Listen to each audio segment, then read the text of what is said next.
Hello, everybody. Welcome to the podcast. This is Unfiltered with me. I'm Joey. This is my brother. Hi, this is Busy. How's everybody doing? Happy New Year.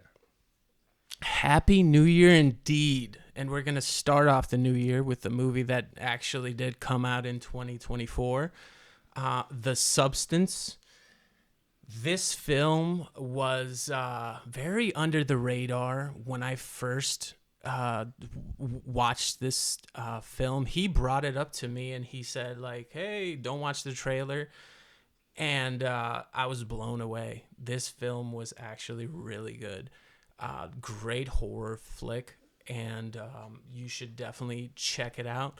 But we're going to do a deep dive on this and hopefully we can get some better insight and hopefully we can get a lot of people aware of the hidden gems that are lurking Hollywood. So we're going to dive right into the film. What was the premise of this movie?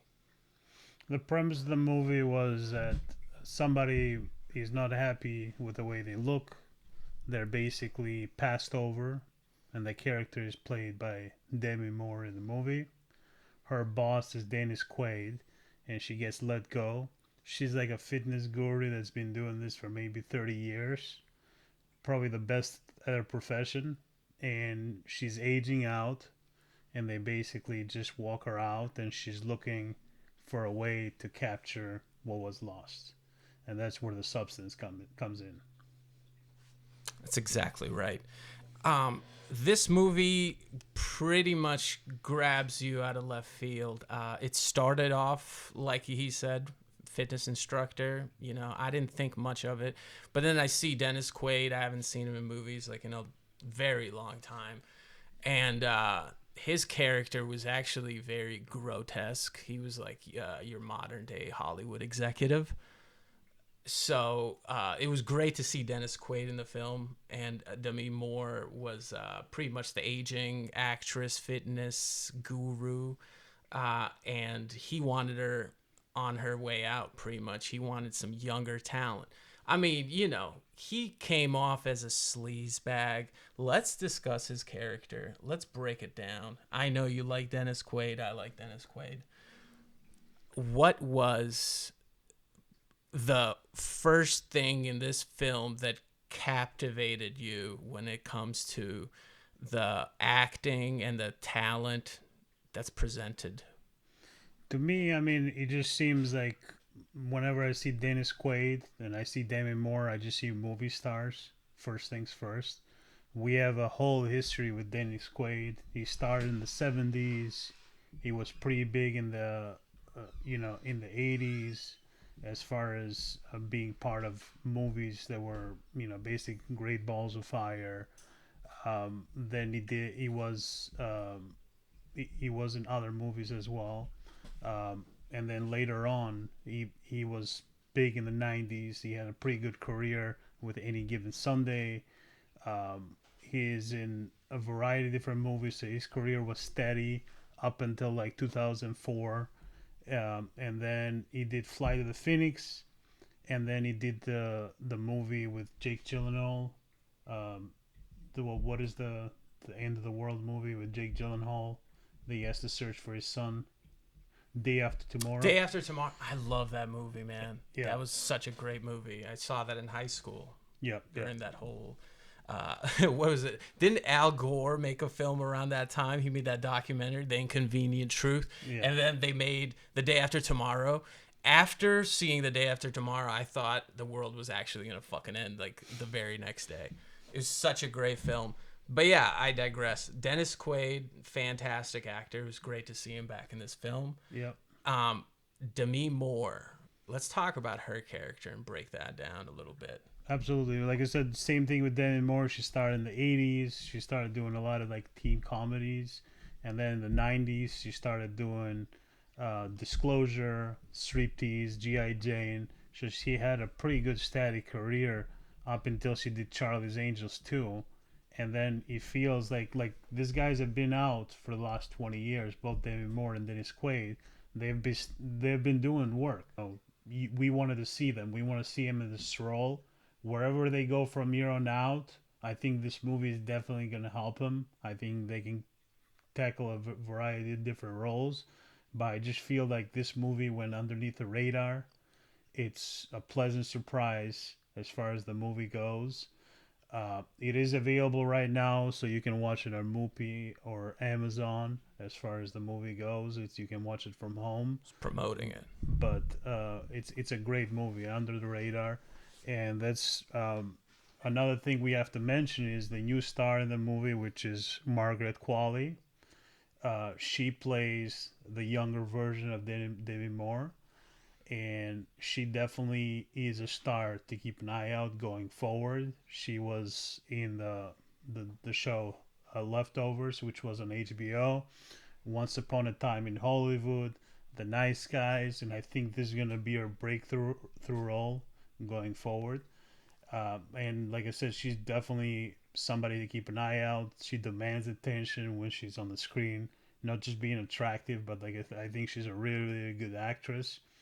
And every movie you see her, she keeps growing and growing and becoming better. And in this movie, I think she's, one of the main players, along with Dennis Quaid and Demi Moore. Yeah, Margaret Qualley was actually very good. I was pleasantly surprised. I've seen her in Once Upon a Time in Hollywood. She was just like the cute chick. But I looked at her resume. She's actually a producer too. She produces. She's into directing. She's like dipping her little hands into everything. So she's gonna be a force to be reckoned with in Hollywood, I believe. But killed it in this movie. Would totally recommend it. It's one of the best films of 2024. It got everybody by surprise. It's creepy, body horror is what they say. I believe this movie probably, like, do you know how heavy they were advertising Smile 2 with like Jack Nicholson's kid? I thought that was kind of lame. Like, first of all, his kid was in it for like 2 minutes, the whole argument with him and his lady, and they don't advertise good horror films. Again, like I was talking about in my previous episode, Hollywood likes to push certain people, certain agendas, certain actors. It doesn't even have to do with agendas sometimes. It's just like this person's favored over this person, or certain producers. This movie went totally under the radar, and I believe it's worth checking out. Now, we're going to do a little something here. We're going to do a little like review of the movie as a whole, like when it comes to certain subsections. We're going to break it down into, here we go, performances, direction and cinematography, originality, entertainment value, and then we're going to give it an overall score. So first and foremost, the performances, right? This is a horror movie. We have to lower our standards. But for a horror movie, the performances I thought were actually really good. I believed every single character. The fact that it was loosely based around Hollywood, and everybody being so conniving to one another, I thought that was really great touch. Every actor really killed it on set and on the big screen. What was your input on the performances? I thought it was a 4 out of 5. Everybody was great. Dennis Quaid was his 3 or 4 scenes that he was in. Yeah. He was absolutely solid. I think Margaret Qualley was absolutely solid. Yeah. Demi Moore, the same thing. These were not easy performances. Like I said, this movie is definitely taking a lot of risks, and not just for the people getting involved. Also, the director. It's a risky movie. This is a throwback movie, as far as body horror, and it just definitely pushes the limit. The movie, whatever you think is gonna go, it never goes there. It takes a different turn, and you just do not expect what's happening. So many twists and turns. So many fucking twists and turns. Before I progress any further into this podcast, I'm going to adjust this fucking camera real quick. That was killing me. I have to agree 100%. 4 out of 5 out of performances for a horror movie. I mean, that's pretty great. You know, you can't really complain about acting in a horror movie, but it did have some over the top scenes like he was talking about, and that's fun. That'll bypass in a horror flick. I feel like when a horror film becomes too washed down with just jump scares, I think those are the worst films to me personally. A lot of the Netflix stuff that come out, like the TV shows, they're very hit or miss. The House of Escher, a couple of other ones, they try to make them seem like these are going to be horror flicks, and they're really not. There's just jump scares. But then there's some good ones too. And then don't even get me started in the Korean horror films. Some of the best work I've seen. But I'm digressing again. Let's go to the next section. I gave it a 4 as well. Direction and cinematography. Go. So as far as direction and cinematography, there is a lot of repetition in the movie. There is a lot of flashing, a lot of zooming in the movie, which is for a purpose. The movie is very well directed. It looks good. The lighting is great in the movie. And like I said, I definitely give it a 5 because, like I said, there is a lot of ways this movie could go wrong. And this movie has minimal CGI. There is basically very little CGI. It's not noticeable. This is a lot of practical effects in the movie, which makes this movie stand out, especially for 2024. So I have to give it a 5 when it comes to directing and cinematography. Practical effects, yes, 100%. When it comes to gory films, I do not want to see CGI. I want Tom Savini involved. I want to see body parts. I have to believe that this is going to be gore. You can't just fake it. Bullshit technology. I play too many video games to see that now. So yeah, like when it comes to that kind of stuff, I'm a real big fan of the classic horror flicks, you know, the Dawn of the Dead and, you know, all the shit they use Savini on. It's all about makeup effects, not CGI. You can't do CGI for horror. I'm sorry. But yeah, I would give it I'd give it a 4.5, you know. The ending was the best and the worst part. I'm not going to spoil it, but it goes so over the top. Everybody said it.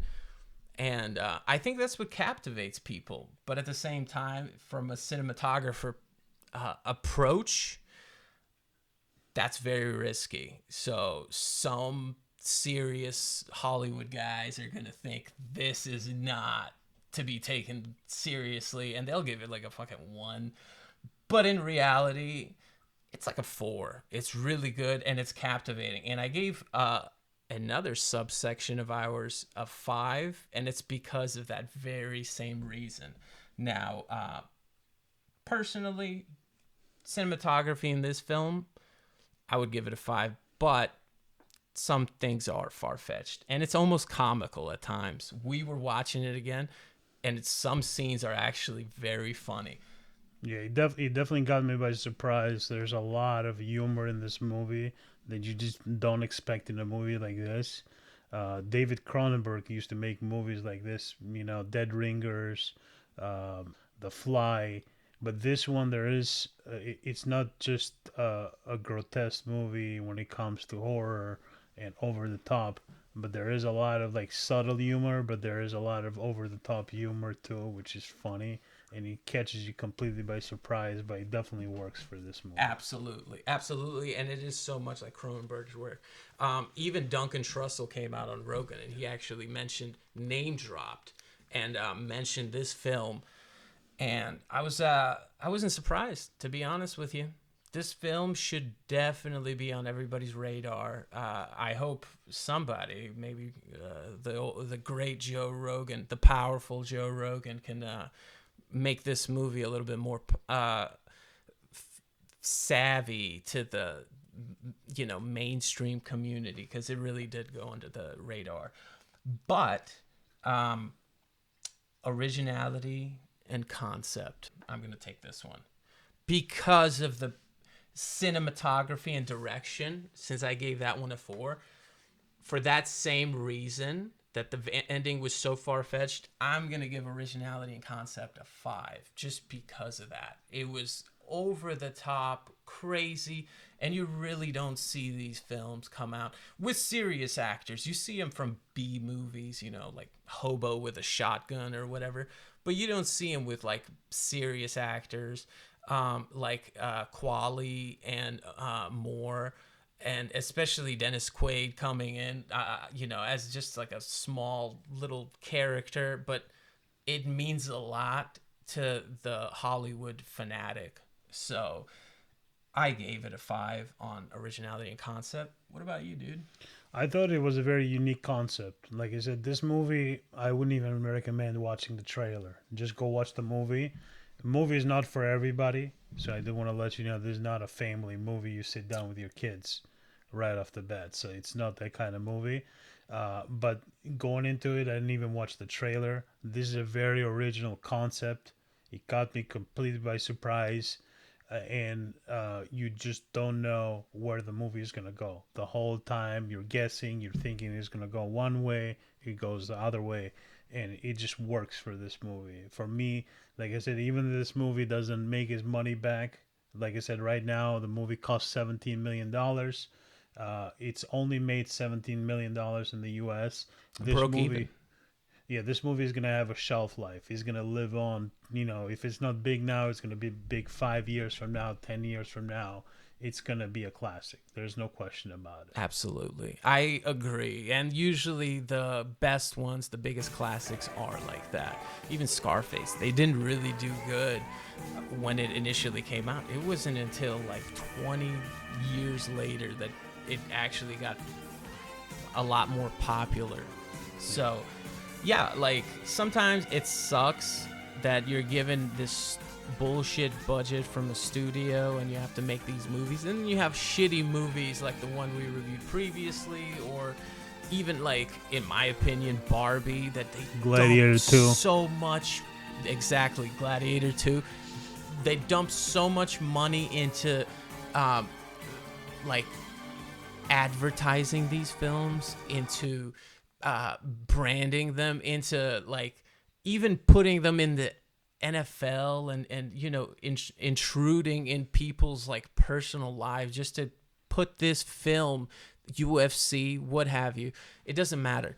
What I'm saying is we should be watching better films advertised. The studios like to push specific things, and that's why certain films get better budgets than others.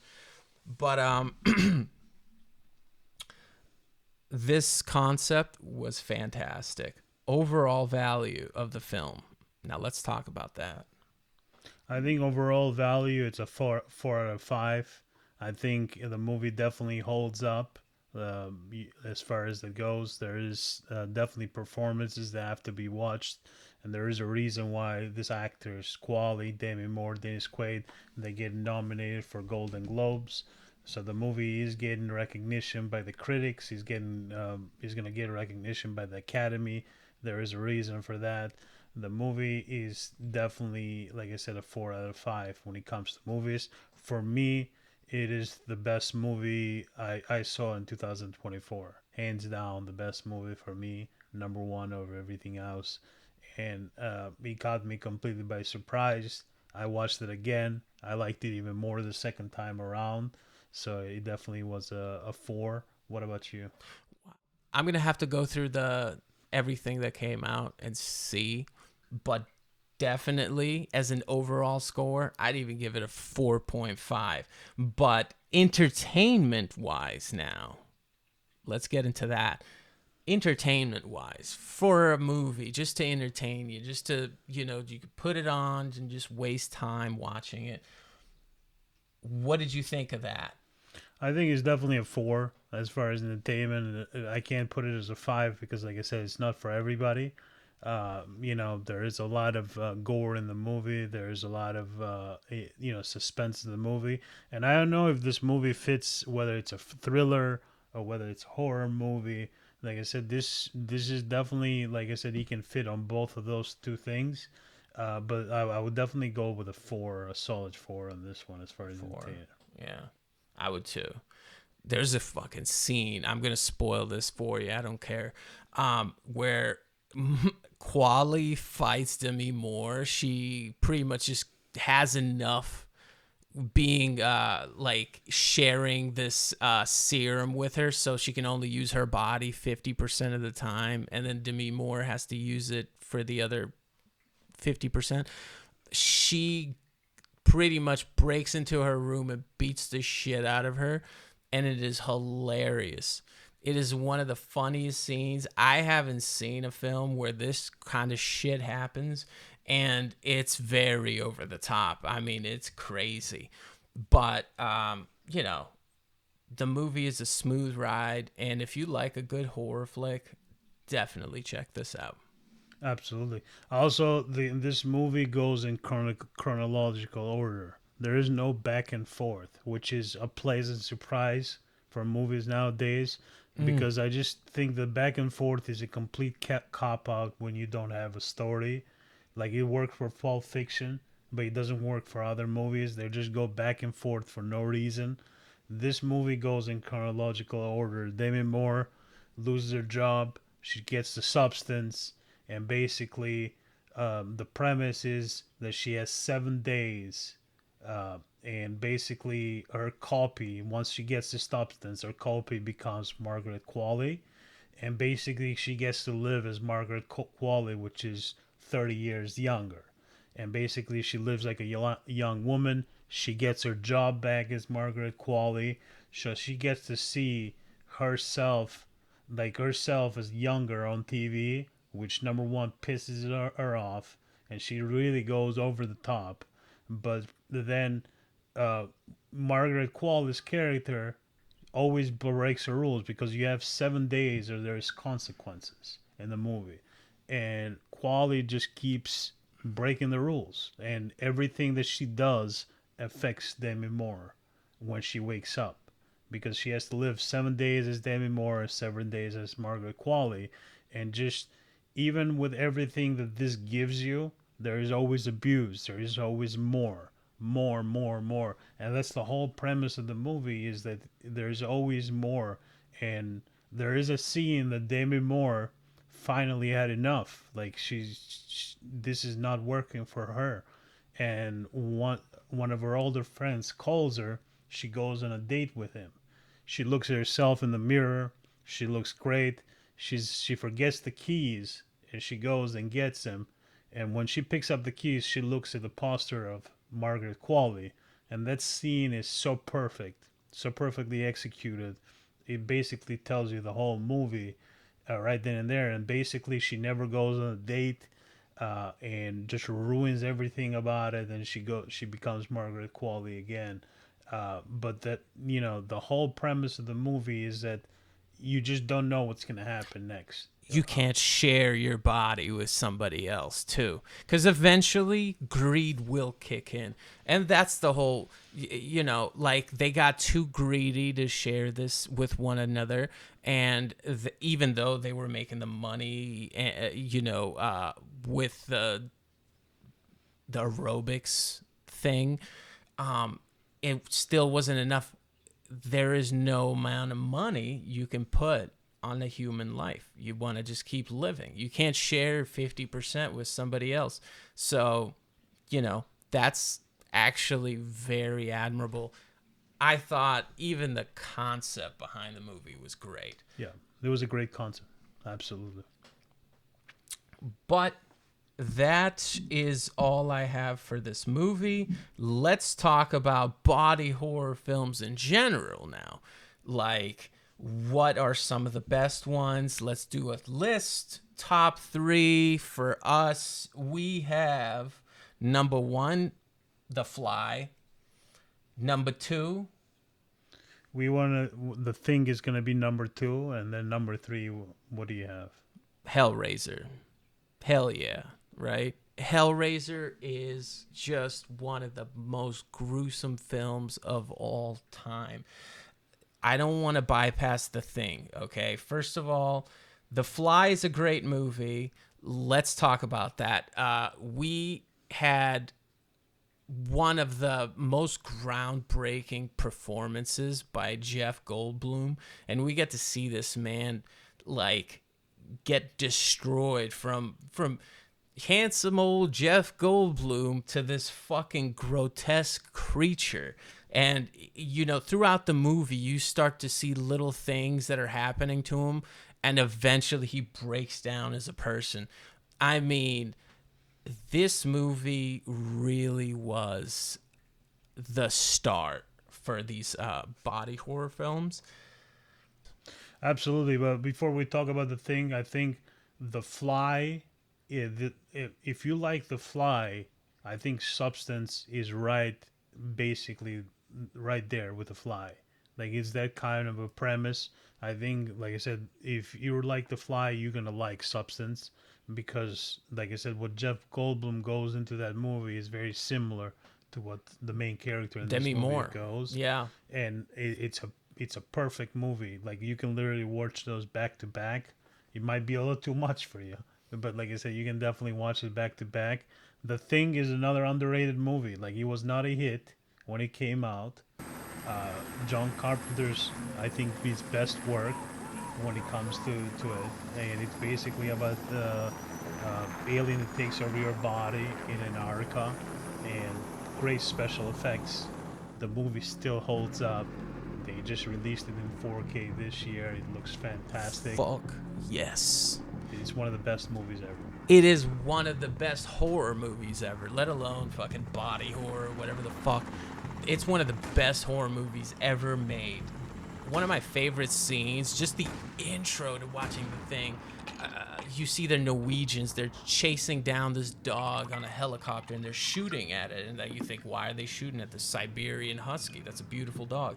And then it cuts. There's a scene where they show the lead, Kurt Russell, who plays McCready, and he's playing chess. And this is how you discover what kind of person he is. He's playing chess against whatever AI computer they had at the time, and he loses, right? So he takes his fucking thing of gin or vodka and he just pours it in and breaks the whole machine because he doesn't fucking play fair. And he calls her a cheating bitch. I mean, that scene is gold, right? Absolutely. One of the best scenes, funny scenes. No question about it. And then we'll go to number 3. Let's talk about number 3, Hellraiser. What do you like about it? Dude, Hellraiser is just a gore fest. Every single one is probably more gory than the last. Not every Hellraiser movie is great, but as a franchise, as a series, as a complete series, Hellraiser definitely nailed it. It stuck to its roots, and even this last Hellraiser film, I actually thought was pretty good. I thought it was very violent, very gruesome, and it's just, if you love that kind of stuff. And also the narrative has a lot to do with it. The narrative of the last one was actually really great. Just like the first Hellraiser film, it had a great narrative. There's a lot of filler between those films, the first and the last ones in the series. But with that being said, they still kept the volume, the consistency. They didn't lose it like Saw. Yeah. And that's why we fucking love Hellraiser. That's why it's a classic. Texas Chainsaw Massacre. I don't even want to get started on the rest of the horror films, but it's stuck around as a classic, and that's why Hellraiser has to be on the list. It's definitely on the top 5 horror films too. Absolutely. I think this is a list that we probably have to do down the road. So like I said, we only made 3 movies. We have to think about it more. But like I said, I definitely recommend Substance. Don't watch the trailer. Go watch this movie. It's available on streaming right now. Like I said, you will not. If you're looking for a good horror, good thriller movie, this is going to captivate you. It's going to basically throw you for a loop. And like I said, go into this movie with great expectations, because I think if you're looking for this type of body horror movie, a good thriller, I think this movie is definitely like a 4 out of 5. Absolutely, great thriller. I thought the same thing. Great ride. Qualley was really good. Moore was really good. I mean, usually films don't go under the radar that are this quality. So for me, I believe that something happened. Someone didn't get the ball rolling. I mean, for fuck's sake, Dennis Quaid's in the film, dude. How cool was Dennis Quaid? Like, that guy was like the actor when I was a kid, Like, I grew up watching some of his best work. And so we all kind of grew up with him, but for some reason, Tom Hanks keeps making a fucking movie every year. You don't see Dennis Quaid. You don't see his brother Randy Quaid either. I'd like to see Randy Quaid. Don't you want to see Randy Quaid? Love Randy Quaid, man. I love Randy Quaid, dude. He is the shit. So, like, bringing this kind of cast and crew, it means a lot to us, a lot of the movie buffs out there. Let us know, if there is a film you want us to review, put it down in the comments section. Give us a like, subscribe, and that's it. That's all I got for you. You got anything, bro? No, it's just pleasant to watch this cast. Like I said, I wish I could see him more. Like, I think Margaret Qualley, I would love to see her in a good action movie. I think she definitely has, if she wants to do more horror movies, I think she definitely has a lane going to horror movies. Demi Moore, I'd love to see more of her. And not just on Lane, man. That she comes out, she does one phone call, literally for episodes, it just goes away. That's the one with Billy Bob Thornton? That's Billy Bob Thornton. I fucking saw it. Dude, everything from that movie is his wife berating him for being a shitty husband. And you motherfucker, you go out there, get her daughter. And here comes Billy Bob. Yes, ma'am. Yes, lady. I love you. And he goes out there and he fucking saves his daughter from, hooking up with some guy, like stupid shit. I mean, it's probably a good show. I'm going to shit on the show. I haven't been watching, but I just saw one scene and I thought it was so fucking funny. And I'm like, Billy Bob Thornton really plays that cuck really perfectly, in films. Yeah. And the crazy thing, it's advertised as Billy Bob movie, Demi Moore, like it's a Billy Bob show, Demi Moore and John Hamm. And literally, Demi Moore has come out in like two or three scenes in 8 episodes. She's always in a phone call. And then she disappears the rest of the show. I'm like, what is going on over here? So she's talking to her agent. See more of Demi Moore. Yeah, she's talking to her agent. She says, "Hey, I'm only like here for like just a quick, peek, and then I'm gone. I'm on the phone with my agent." She fakes phone calls just to get out of the fucking picture. Yeah, I don't think they should do that. If Demi Moore's on the list of like actors in this film or show, and she's like one of the top names, she should be in the fucking show. All right. Kind of reminds me of the Tom Brady podcast, which is like, no Tom Brady. Everybody else, every fucking failure but Tom Brady. I don't want it. I don't want to see that shit. All right. I want Tom Brady, god damn it. But anyway, that's it. That's all we had for this movie. Please give us any recommendations if you have anything, and shoot us a like, subscribe, and tune in for the next one. Perfect. Yeah, Happy New Year's to everybody. Let us know what you guys want us to talk about, and subscribe. Happy New Year. Happy New Year. That's right. 2025. Goodbye, everybody.